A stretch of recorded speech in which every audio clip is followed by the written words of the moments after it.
Chapter 35 The Winter at Queen's. Anne's homesickness wore off, greatly helped in the wearing by her week-end visits home. As long as the open weather lasted, the Avonlea students went out to Carmody on the New Branch Railway every Friday night. Diana and several other Avonlea young folks were generally on hand to meet them, and they all walked over to Avonlea in a merry party.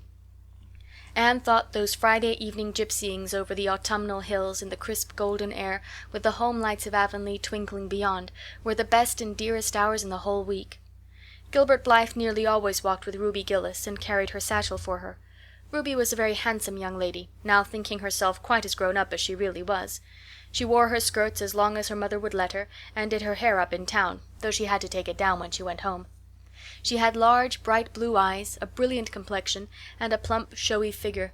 She laughed a great deal, was cheerful and good-tempered, and enjoyed the pleasant things of life frankly. "But I wouldn't think she was the sort of girl Gilbert would like," whispered Jane to Anne. Anne did not think so either, but she would not have said so for the Avery scholarship.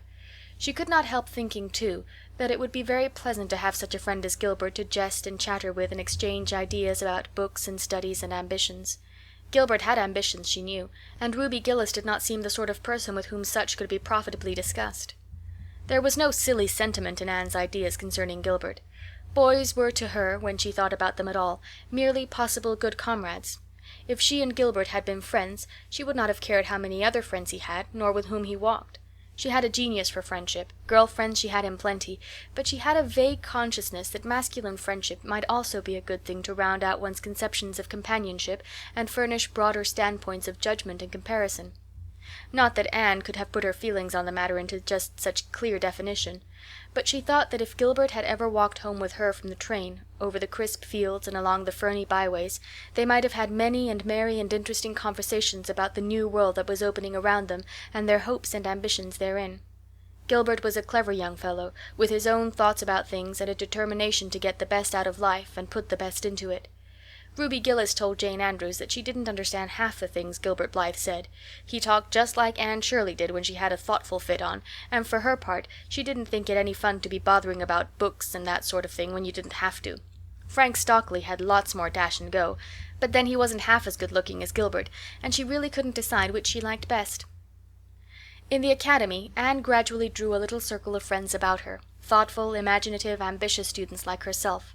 With the rose-red girl, Stella Maynard, and the dream girl, Priscilla Grant, she soon became intimate, finding the latter pale, spiritual-looking maiden to be full to the brim of mischief and pranks and fun, while the vivid, black-eyed Stella had a heart full of wistful dreams and fancies as aerial and rainbow-like as Anne's own.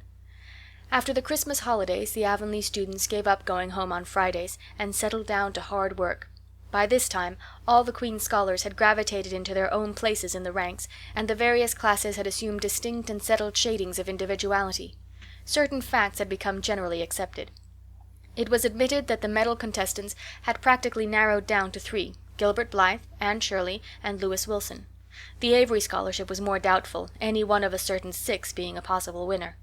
The bronze medal for mathematics was considered as good as won by a fat, funny little up-country boy with a bumpy forehead and a patched coat.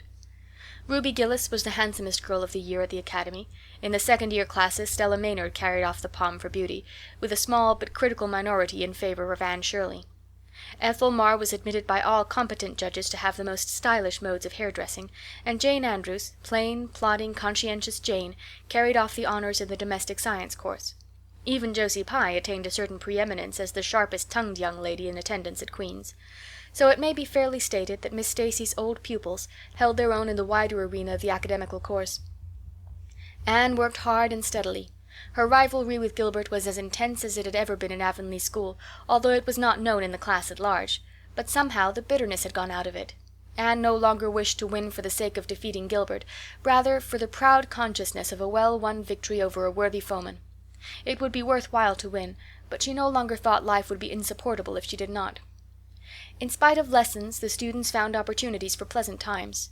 Anne spent many of her spare hours at Beechwood, and generally ate her Sunday dinners there and went to church with Miss Barry.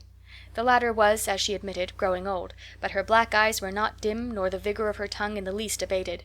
But she never sharpened the latter on Anne, who continued to be a prime favorite with the critical old lady. "That Anne girl improves all the time," she said. "I get tired of other girls. There is such a provoking and eternal sameness about them. Anne has as many shades as a rainbow, and every shade is the prettiest while it lasts. I don't know that she is as amusing as she was when she was a child, but she makes me love her, and I like people who make me love them. It saves me so much trouble in making myself love them." Then, almost before anybody realized it, spring had come. Out in Avonlea the mayflowers were peeping pinkly out in the sere barrens where snow wreaths lingered, and the mist of green was on the woods and in the valleys. But in Charlottetown harassed Queen's students thought and talked only of examinations.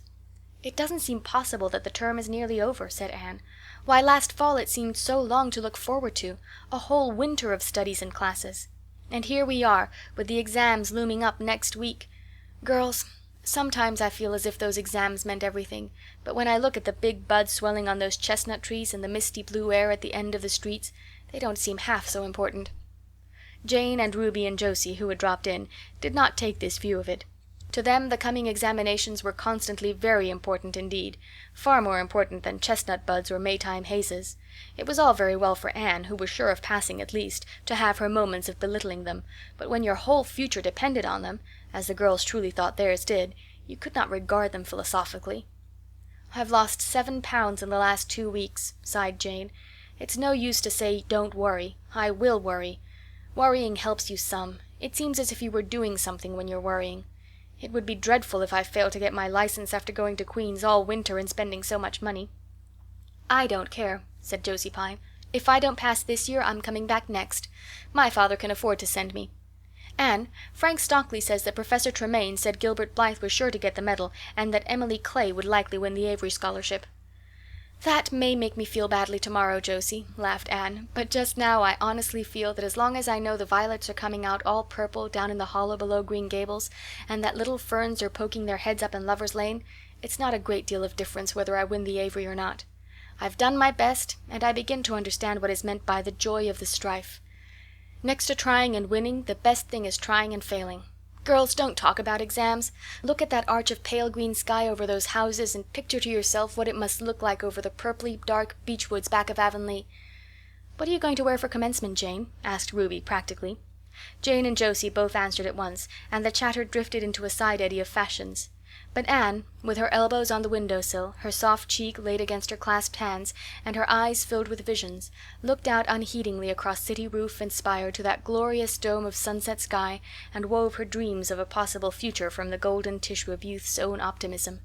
All the beyond was hers, with its possibilities lurking rosily in the oncoming years, each year a rose of promise to be woven into an immortal chaplet.